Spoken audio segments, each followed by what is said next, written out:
Jessica has been boosting her podcast as ladies read graphic novels. He's so close.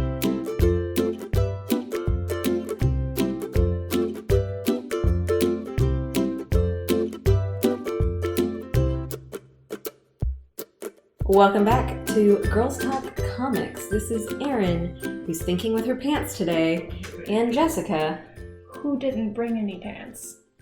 This is a very interesting recording. We're just gonna throw it out there. I'm glad we're not doing a live feed or any recording, like video recording. Video recording. You have to be specific. It's true. Maybe for the people who sign up for the Patreon? We don't have one yet. Don't look for it. Don't look for it. Don't look for us. Don't look for me. Or do. Ooh, if you find me, based on my voice and my name, fuck. So today we are going to talk about Monstress Volume 1. Yes. It was written by Marjorie Liu, and I believe the artist was Takeda? Takeda sounds right. If we got that really wrong, please let us know. Takeda?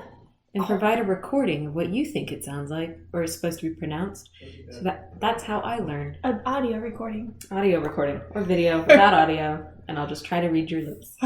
So Pantless One today. Pantless One says, Neil Gaiman describes Monstress as a beautifully told story of magic and fear, inhumanity and exploitation, of what it means to be human and the monsters we all carry inside us.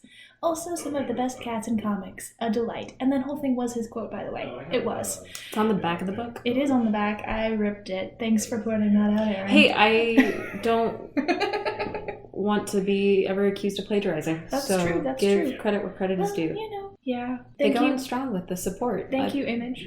Yeah, thank you, Image. In this beautiful Art Deco cosmic horror, readers follow, again, the name, Micah? Micah's easy to say. Yeah. Half-wolf, as she struggles to unravel the mysteries locked in her war-torn past and rips her way through an elaborate world of gods and beasts and the good people trapped between them. This is why my other handle is Commander of, Literature? Composition, that's it. Because I'm struck with the dumbstick I'm when the it comes to words. assistant of alliteration. Yeah. There we go. Admiral alliteration. I'm very naval. Yeah. So good people trapped between them because it's a pretty elaborate world build. It is. Yeah. Starts off pretty hard, if I remember correctly, which I should. Yeah, we have an armless protagonist, so that's cool. Yeah. And she starts off naked. Yes, and sold. And yeah, she's chains and whips, but not in the fun way. Sorry, Sunstone fans. It's very,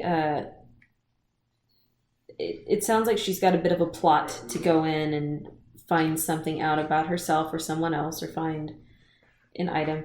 Very gorgeously drawn artwork. So I personally got a little bit lost in the art. I did not pay as much attention to the plot and got immediately drawn into how fucking gorgeous this comic is. Yeah, it's a hefty volume, the first volume, and it's very dense. Like, the artwork has a lot going on. They say on the back, I think, that it's Art Deco, but I think it's Art Nouveau. So if you know the difference and have a fancy degree, please let us know. It's a lot of tiny detailed lines and swirls and tentacle shading. Monsters and They do that really nice kind of like fuzzy filter where it gives it a bit of an Instagram or anime feel. Yes, and it checks all my boxes. I mean, yeah, and it's really good. They've got very beautifully done monsters. It is very dark. This is definitely leaning more towards an immature comic than for younger readers. Printed too. Like, it's a lot of like black and maybe a little bit of blue. But what is great is they provide a map of their world. So yes, it's got some nice bonuses for the world building. And the cats will give you the historical background on them because the cats are apparently super smart in this, so that's cool too. Tell me a little bit. Tell me a little bit more. So we'll just go into. We picked this comic because I like the comic. We'll just be right there. But did you like the comic? So, I recommend this comic to people who want something that's very adventure, very fantasy. And that's what drew me to it first. The art very much got me onto it.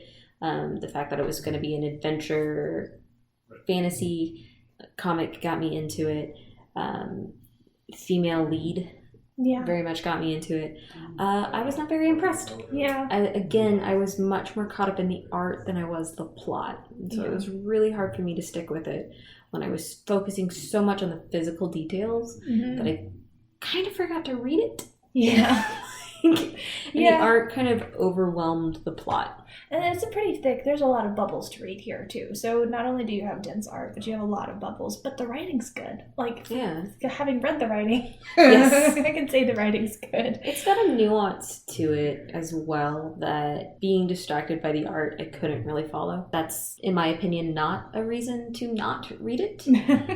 I gave it my fair try, though. Yes. And it was just a little bit more difficult. Yeah, and I don't know did you interact with it enough to tell if the female characters were good? Because, I can say that there are a lot of female characters in this. Yeah. It's got kind of a matriarchal bad guy thing going on. Like, there's a coven of nuns that are maybe linked to a dark god or something. It's definitely dark power going on, and it's a coven of female. I think they go under like the nun sort of, holy church thing. And it stems from a war, doesn't it? From the creatures like Micah and this very humanoid church. Right. They have the straight up human church, which is funny because you find out pretty quickly that humans are not running the church.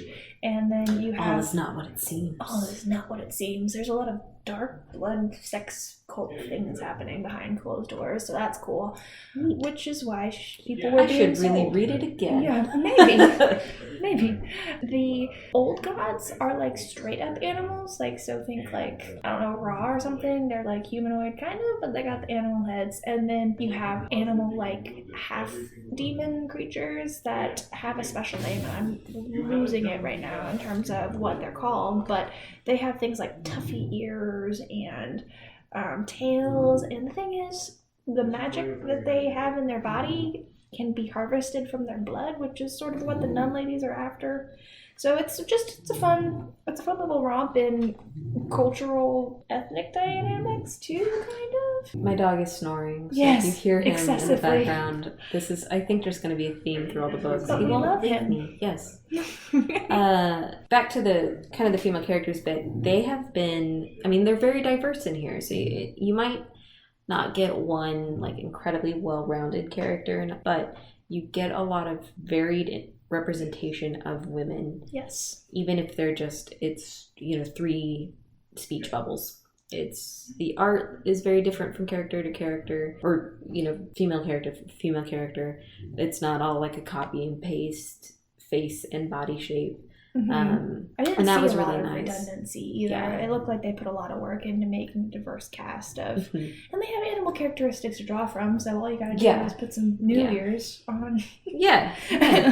You have antlers. You're a cat. You're a dog. You're a bull. It's perfect. It really spices it up. It sure does. So I rate it 5 out of 5 or 10 out of 10. I don't know. Yeah, you sound like you're more like 5 out of 10. Is what I'm hearing from you.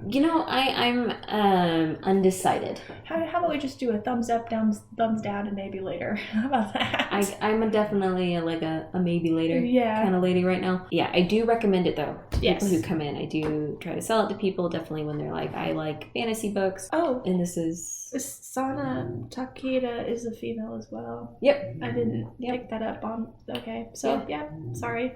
Yes. No, it's totally fair. All female creative team. So she's Japanese. She resides in Japan currently, and was born there as well, I believe. So a lot of the art pulls probably from Japanese lore and her exposure there, and so you can definitely kind of feel that in the book. And that might also be why I didn't always get the nuance, is I have not studied a lot of Japanese mythology, and so it might have been a little harder for me to kind of suspend my disbelief and just accept what was going on, because I'm like, I don't understand the significance of a three-eyed beast, or like... Well, if you look at like the way that the tentacles and stuff were drawn, like it kind of reminds me of the more like March of the Demons thing, where it kind of looks a lot like traditional Japanese in a lot of circles, and the kind of way that the colors come through. Yeah. When they do come through. So yeah, I could see that being I'm not going to say it's not. But this might be the worst like shoot from the hip sales pitch, but calling it Dark Inuyasha. Dark Inuyasha might be doing it a bit discredit. It is a pretty solid crack at it, yeah. But I don't want to paint this as like this lady also does like X-23 and Miss Marvel, and so it's not like you're looking at an anime or anything. You're looking at like its own thing. It just sort of feels more like the demons structures pulled from Japanese lore. Sort of lore, yeah. Like, so I didn't even really pick up on that, but there were a couple of questionable looking demon creatures that did look like that might have been like ripped straight out of an Oni reference. Fair. Can't really knock it though. It is nice seeing non-Western culture origins of lore, because I mean that's what you and I are exposed to anytime we see something coming from like a white creator in it. So I always like seeing kind of a new spin and a new voice, even if it's our artistic voice. Yeah. And not to say she's new. She's obviously not. The titles that she was on are not ones you just give to people on their first. New to me. Thank you. Thank you. So what's your final take on?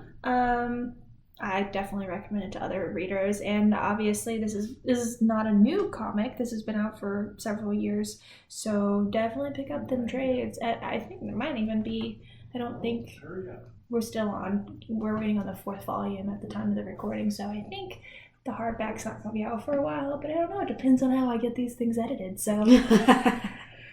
And the truth is we're really behind. Maybe. I don't know. You will never tell. Well, thank you for joining us today. We try to keep our episodes short. What? Oh, just getting ready to say bye. Oh, okay, yeah. Thanks for joining us. And listen to us next time. Bye.